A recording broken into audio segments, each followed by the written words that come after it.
This is patient number 2 that I'll be attending to next. She's in a little bit better shape than the one that's in the shop right now.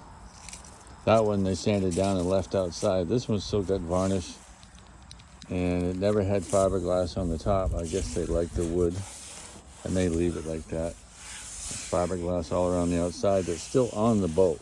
So that was not going to take as much work to get it done.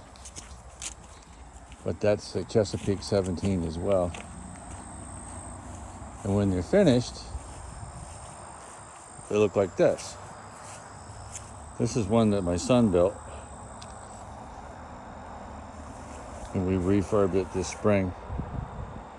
Put new fiberglass on the keel and protection tape where it rubs when you pull it up on shore. This one didn't get the fiberglass blanket, it just has fiberglass. The blanket fiberglass, I mean that sewn stuff and paint.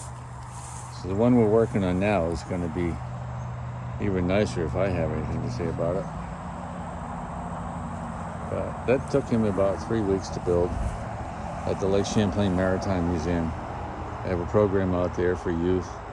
I spent 3 weeks doing that, and then he took 2 weeks and went out to Lake Champlain, rode from further down the lake all the way to Canada, where we picked him up.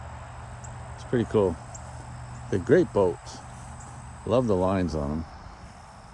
But that's what the one in the shop's going to look like, only better, I hope, when I get all done with it. That's where we're going.